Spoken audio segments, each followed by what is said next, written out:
What's up, y'all? Welcome to the J and K show. I am your man, J Rob, and I got my brother, K. What's up, brother? Yo. What's good, man? I'm good, man. I'm loving life, and I'm loving all these hot stories going on this week. Yeah, this is bubbling out. It's a good time to be in this business, man. It's a very good time, man. I got a lot of thoughts and stuff going on. Yeah. So we're going to kick things off. Right, let's jump into it.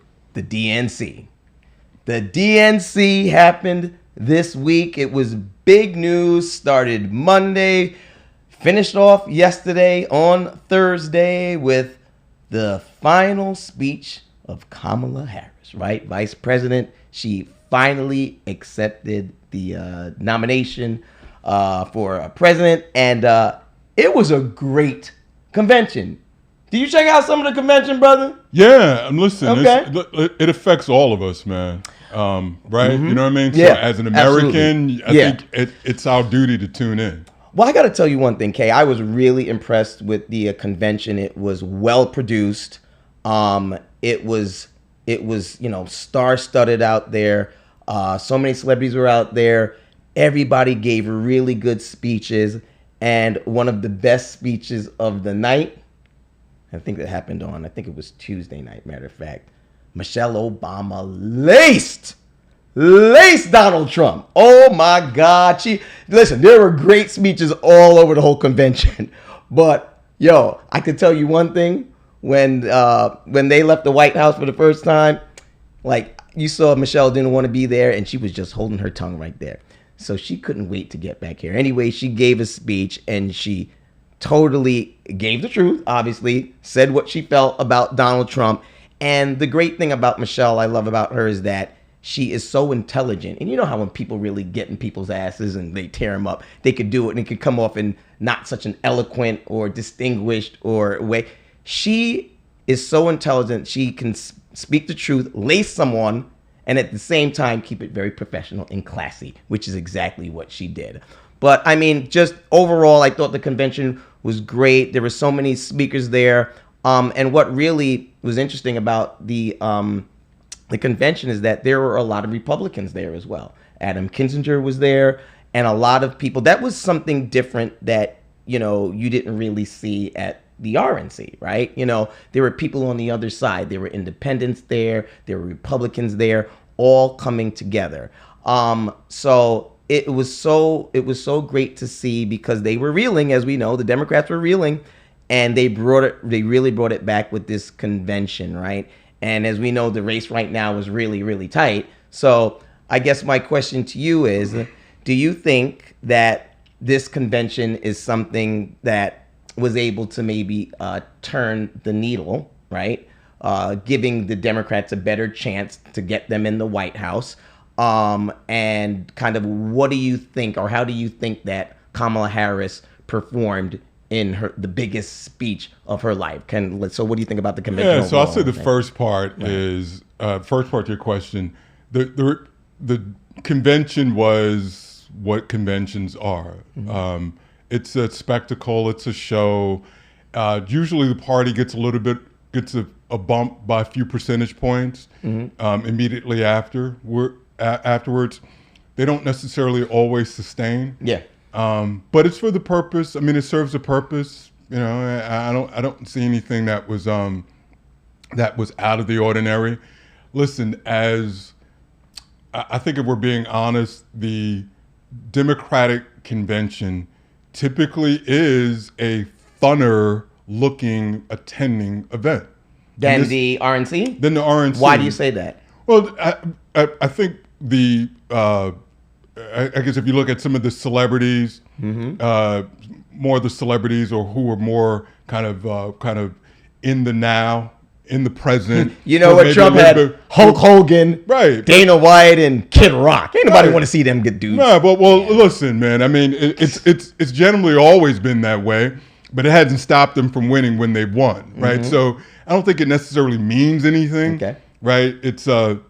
It's always been that way, right? There's always been, they try to say, white guys up there, John Boyd, and like you said, Hulk Hogan, Clint Eastwood, and so on, where you kind of get some of the more younger, hip, popular artists and so on. but it doesn't always translate into victories. Okay. So it was interesting. It had some high moments. It did well, it did well for the hot takes and stuff when you saw it on social media and stuff. But I wouldn't say it was any better or any worse than the RNC? Than any other convention. What do you think about in comparison from the RNC to the DNC? Which one do you think was better and or more effective? Well, in terms of which one was more effective, I think we're still in a wait and see, right? I think you almost have to see who wins to say maybe that convention was more effective. I think it's too early to tell. And as I said, I think, listen, if you are just the casual viewer, the DNC convention looks more, or the DNC or the DN convention, looks more engaging, looks more fun. But again, like I said, that's no surprise. I think it's always been that way, at least for as long as I can remember. But it doesn't necessarily translate into a victory. Now, to your other part of your question about Kamala, I think if you weren't looking at her with the rose-colored gels on and not voting for her no matter what, I think you kind of watched it and said, okay, well, there's nothing there, nothing to the point that persuaded you one way or the other. I thought what was interesting, so they did a report, maybe it was HuffPost, or Politico, or one of the organizations. I'm sorry for not giving the proper credit, but they had a breakdown of the speeches by those who were running for president, and hers was the shortest speech. I mean, dating back years. And Trump was the longest. Yeah, Trump was the longest, but it was just interesting that she's on there for a really, really brief time, which I think probably should have been a bit more for someone, because when you listen to some of the commentary, right, the prognosticators, when they talk about her, they said there's still a little bit of an identification, an identity thing with her. Like, who is she? What are her policies? What is she going to do?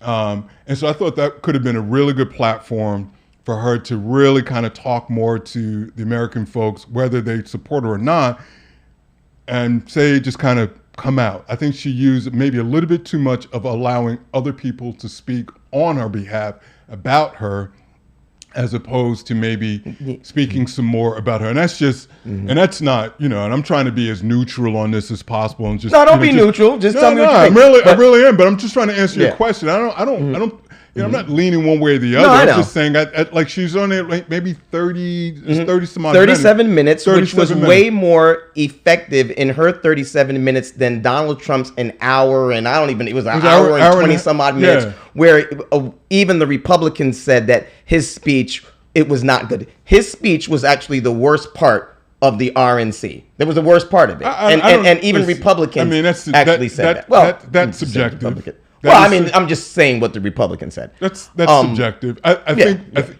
what came out of the Republican camp was a lot more of that he changed it, right? I think he could have really, he had an opportunity to kind of get a bit more American sympathy. Right. Listen, you and I have talked about this on other pods. I don't think he leaned in enough on the assassination piece of it. I think there was a real opportunity to get to use that?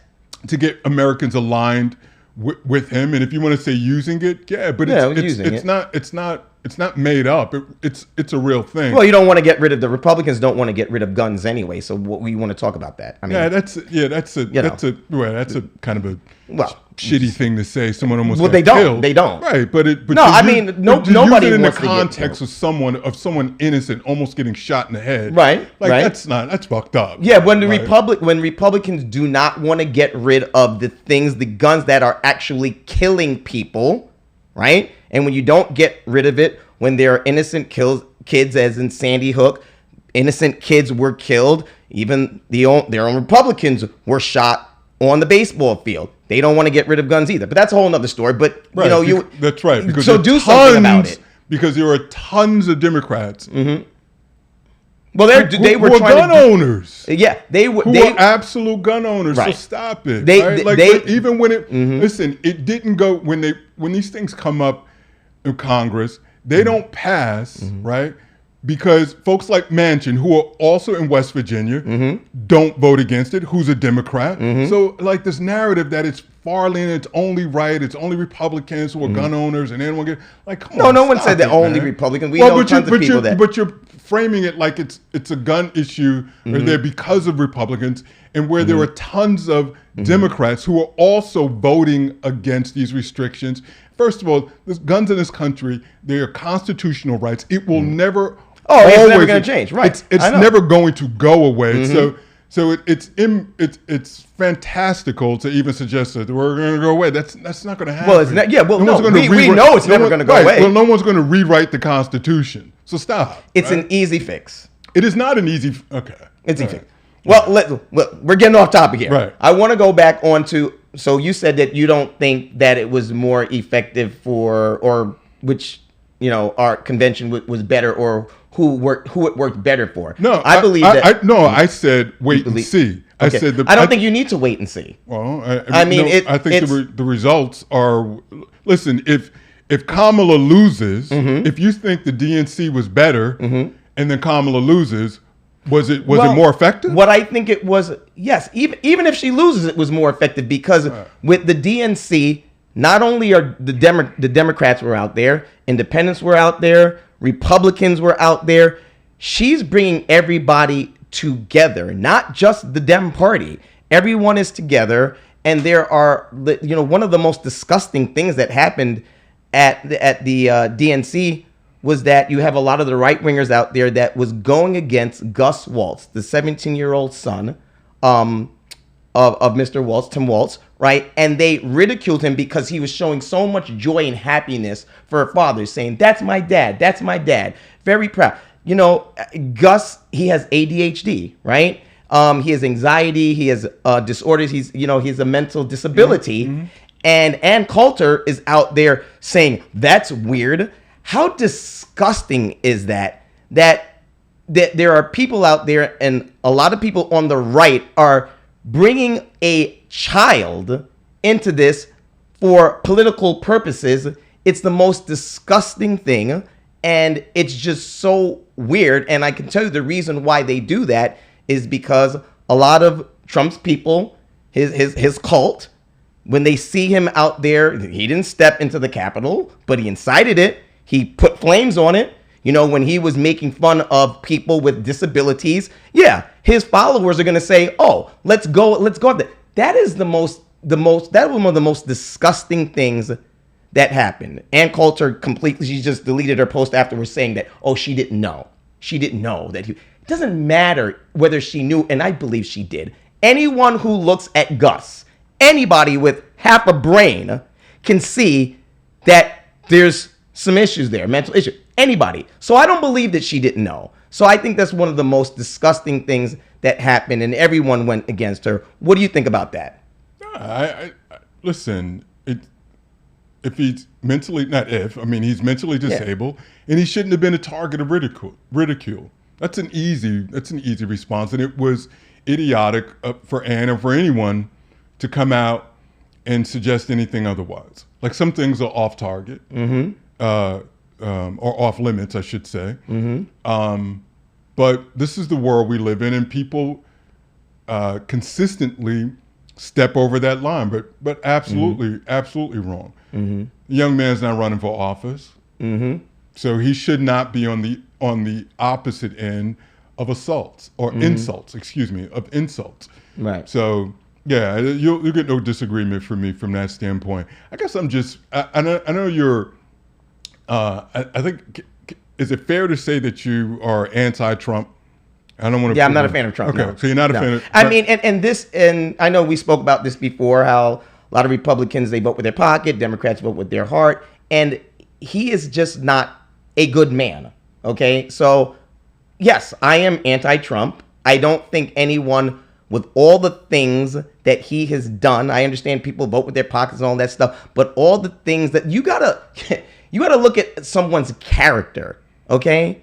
And And for people to be voting to put him into the White House with all the things that he has done, he's just not a good person. So I put aside the pockets and all that stuff. I'm never going to vote for a man or a woman who just has a horrible personality and someone who has a character like that. Got it. I'm just never going to do it. Yeah. Okay. I just wanted to establish that and just. I think everybody knows that. I think everybody knows that. You make it kind of clear, though. Yeah. But I didn't want to. I didn't want listeners to assume. Anything. Oh, to assume? Yeah, to assume anything. I think they can kind of get a sense of it. But I want to, officially ask you on record. Yeah. Listen, I'm a registered Democrat, but I more think like independent. So, listen. If there is a Republican out there running, and I think they have a great character, and yes, I agree with their policies and everything like that, and they're just a good person, well, they'll get my vote, right? So I'm not a party guy, I'm a person guy, right? It's the individual person, and I'll listen to their policies and things like that, but it's more so on the character of the person. And, Kamala, she is the VP. She is the nominee right now. So the Democratic nominee. So we will see what happens. I think I think it was great. I think Michelle Obama did her thing. I think Barack did. All the celebrities were out there. I love how they brought everybody together, and I really love that you see Republicans out there like Adam Kinzinger and people out there just voting for the actual person. They're not just sticking with the policy because they're like, yeah, listen, I'm a Republican, but this dude is bad. He's just bad. And I like how people see that. Listen, forget the policies for a second. I can't vote for a guy like this. Yeah, I tend to think more policy than person. No. And whether it's Republican, Democrat. It's policy. The things that affect me and my family. Regardless, to me, I guess I feel that way because regardless of who's there, as a choice for president, you're going to find flaws in this person, right? Sure, no one's perfect. Right, yeah. And I'm not even talking about perfection. Right? I'm not even talking about perfect. I agree. No one's perfect. So that's not even under consideration. Right. Saying that some folks are worse than others. Right. And so with that being said, if it's all a den of thieves, right, with corrupt personalities, you have to me, the great equalizer is policy. What are you going to implement that's going to affect me and my family? That to me is simple, and that's what should be the determining factor in order to get my vote and to get others. Right. So policy is more important for you. But folks often lean towards cult of personality politics. They want to like the person. There's this moment, right? I can't believe how many times I hear people talk about how great it would be to have the first Black woman in office, which is great, but the idea, if that is the motivation to vote for someone, makes me want to gag, right? Like, what's that person's policy to me is far more interesting or impactful to our lives and not someone's background. And that's where it's, I'm just like, wow, it's things like that make me want to make sure that I always do the right thing and never end up in the criminal justice system, because I'm thinking that person who's looking, who's saying those things could end up in my jury, right? Yeah, and I don't want that person, you know what I mean? Like, it just doesn't make any sense to me. But listen, it's your vote. You can, not yours, but I'm saying it's someone's vote. People can vote for whomever they want based on whatever they want. But I just, to me, the most important thing is not a person, not a political party, but it's policies that affect your personal interest. Your personal interest, whether it's social interest, whether it's economic interest. If people are voting along those lines, then I think you become less concerned, if you will, about the persons or the individual themselves. So that's Wow. just my approach to it. Well, So I think I don't have to like the person. I guess No, is you don't what have to I'm like the person, but I do believe if you're going to have a choice between policy and character, if you just have to choose one, I'm going to pick character all day.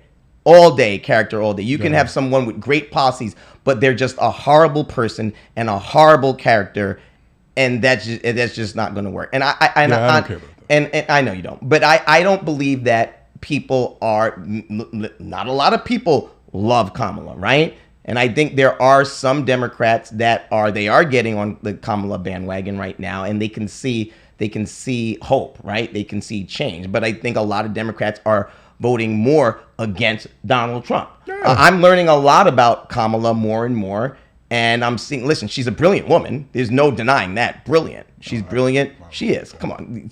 I don't know. Yeah. I don't know. Well, I can tell you one thing. If you had to choose who's more brilliant, her or Donald, I mean, I don't think that's really a question. I mean, Yeah, I don't think that's a question. There are millions of people that would disagree with you. Well, Listen, yeah. Jay, I appreciate I mean- that you have that feeling, and I'm not going to dispute that. You No, really feel I that know. way. Right, But right.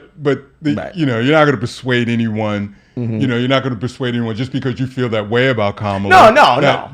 I mean, I don't believe it's just me, is what I'm saying. I don't think it's just you, but there are millions upon tens and tens of millions of people that disagree with you that also at Believe one that point, Donald Trump is a smart man. that also put this man in the White House. And I think it's that same, I shouldn't say same, but it's this level of arrogance which helped propel him into the White House the first time around. That he is this stain on America and he's an idiot and all these other things.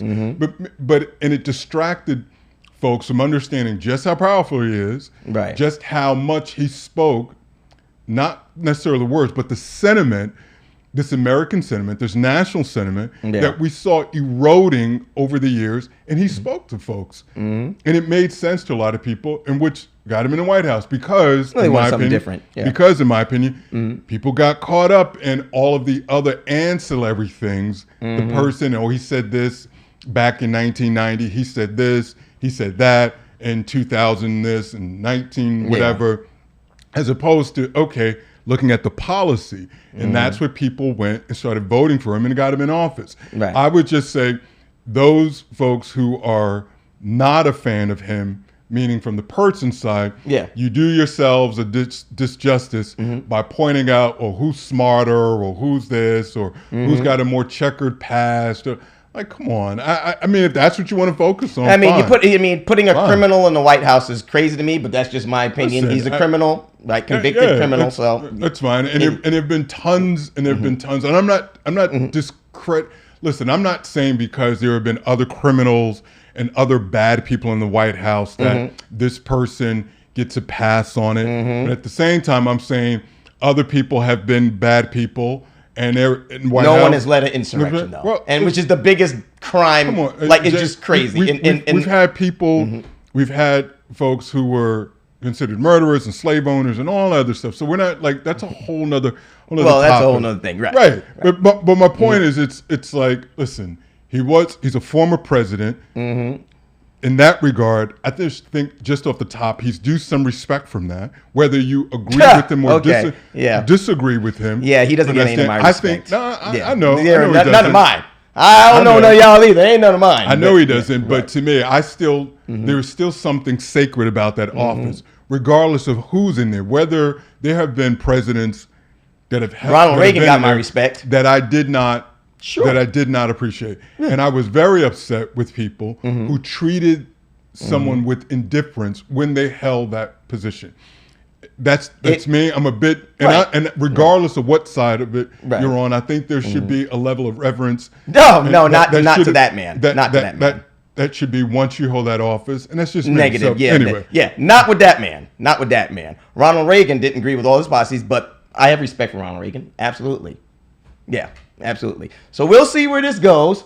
It'll be one thing I will say. I know Trump is upset that he debated Biden, because if he didn't debate Biden, Biden never would have dropped out. He's probably saying, damn, why did I go? Why did I do that debate? Because if he didn't debate him, Biden wouldn't have dropped out and he would have rolled away with this thing. It's a tight race right now. I think the DNC was great.